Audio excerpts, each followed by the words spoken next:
Alors je viens de faire la dernière mise à jour d'iTunes qui est disponible sur le Mac App Store. D'ailleurs je vous conseille à tous de faire toutes ces mises à jour, c'est super important pour garder un certain niveau de sécurité sur votre Mac. iTunes c'est peut-être pas super important mais quand même. Mais quand j'ai fait la mise à jour, donc j'ai réouvert l'application iTunes juste après et là j'ai pleuré. Puisque vous voyez qu'on a une nouvelle icône absolument dégueulasse, en tout cas personnellement j'aime absolument pas, je vois pas du tout le délire, enfin tant qu'ils font leur connerie sur iOS ça me dérangeait pas, mais quand ça arrive sur Mac ça commence un tout petit peu à m'énerver. Et donc dans cette vidéo je vais vous montrer comment revenir à l'ancienne icône, non seulement pour l'icône mais aussi pour tous les fichiers gérés pour iTunes, c'est parti. Alors heureusement c'est super simple à faire, donc ça c'est vraiment cool. Petite info en passant, c'est la version 12.2.1 qui change l'icône, ça on y reviendra juste après. Pour faire ça, on va commencer par ouvrir une fenêtre du Finder, et vous devrez aller télécharger ce petit dossier, qui sera un fichier zip que vous pourrez télécharger dans la description de la vidéo, qui s'appelle iTunes Rouge, qui permet donc de revenir à l'icône rouge d'iTunes. Donc on va aller dans Applications juste là, vous avez ici l'icône d'iTunes, on va faire un clic droit dessus, afficher le contenu du paquet, Contents, Resources juste là, et ici vous voyez qu'on a toute une série d'icônes. Donc on a l'icône de base, qui est celle-ci, l'icône de l'application en fait, et puis on a toutes les icônes qui correspondent aux fichiers, comme par exemple ici iTunes MP3 qui correspond à l'icône qui va être affichée quand vous allez glisser un fichier MP3 dans iTunes.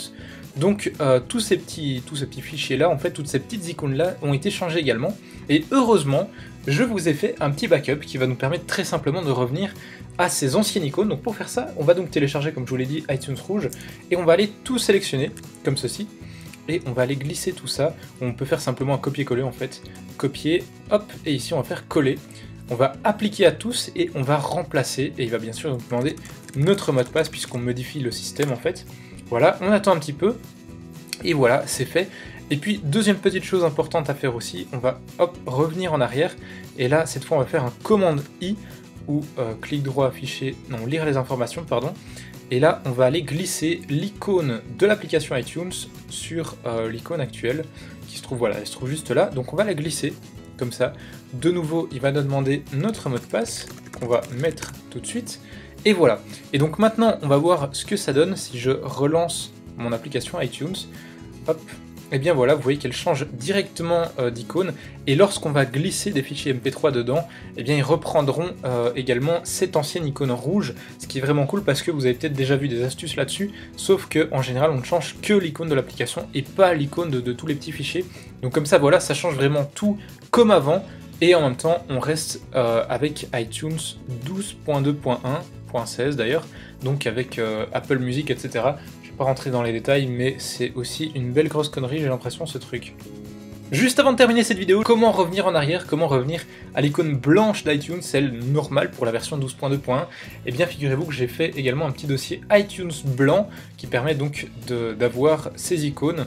Vous pouvez faire un backup aussi si vous le voulez, mais de toute façon ce backup est disponible dans la description de la vidéo puisque je l'ai déjà fait pour vous, donc c'est pas nécessaire. Et donc vous refaites exactement la même manipulation mais avec ces icônes-ci, et vous reviendrez à toutes les icônes de base pour la version 12.2.1.